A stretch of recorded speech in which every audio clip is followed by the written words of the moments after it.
Kresek, Kabupaten Madiun, tepatnya di depan Monumen Pemberontakan PKI.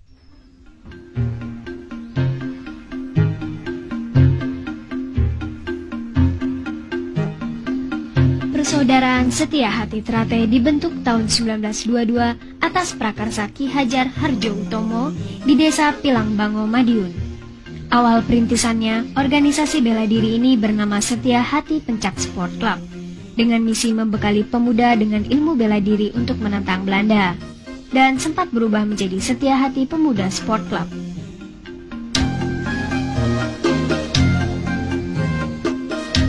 Baru setelah Jepang masuk, nama organisasi ini berganti lagi menjadi Setia Hati Trate. Perubahan nama pun masih terus berlangsung hingga tahun 1948, dengan menambahkan kata persaudaraan di depan Setia Hati Trate sebagai nama organisasi, dan ditetapkannya Ki Hajar Harjo Utomo menjadi ketua umum.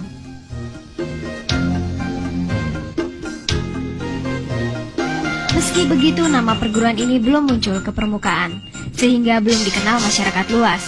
Hingga hadirnya seorang pemuda kelahiran 18 November 1938 bernama Aryo, atau lebih dikenal dengan Raden Mas Imam Kusupangat. Setelah mengemban ilmu sekian lama dan meraih gelar pendekar, dengan seizin perguruannya di dekade tahun 50-an, Raden Mas Imam Kusupangat membuka latihan sendiri di pavilion rumahnya untuk berkiprah sekaligus mengawali baktinya pada perguruan.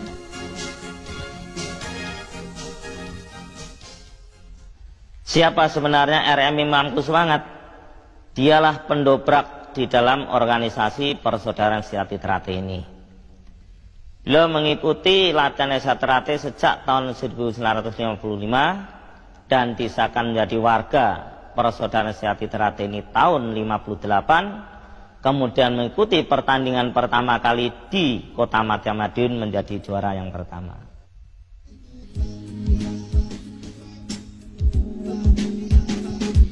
Kegigihannya melatih dan terus menggali ilmu mengantarkan Raden Mas Imam ke gerbang kepemimpinan dengan dipercaya memangku jabatan ketua dalam kepengurusan Persaudaraan Setia Hati Trate Cabang Madiun.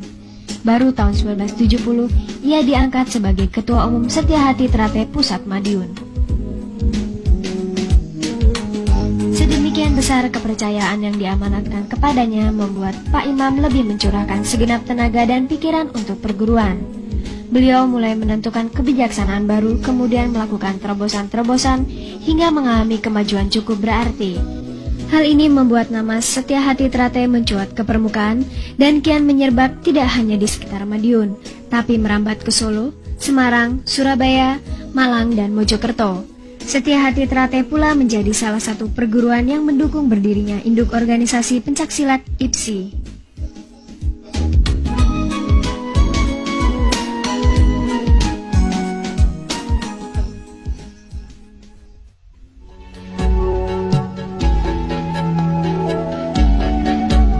Tak seorang pun berhasil menghalau waktu, tak seorang pun kuasa melepas diri dari batas perjalanannya.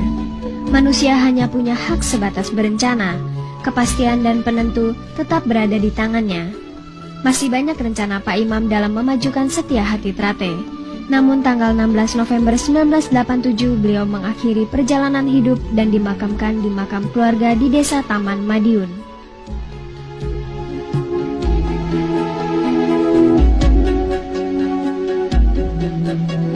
Jasad Pak Imam boleh saja mati, namun karya dan dharmanya akan tetap hidup selamanya. Bahkan kini Persaudaraan Setia Hati Trate berkembang pesat baik dalam segi kuantitas maupun kualitas di 140 cabang di seluruh tanah air. Juga telah merambah ke mancanegara seperti Belanda, Amerika, Prancis, Australia, dan negara-negara Asia lainnya dengan jumlah anggota berkisar 300.000 orang.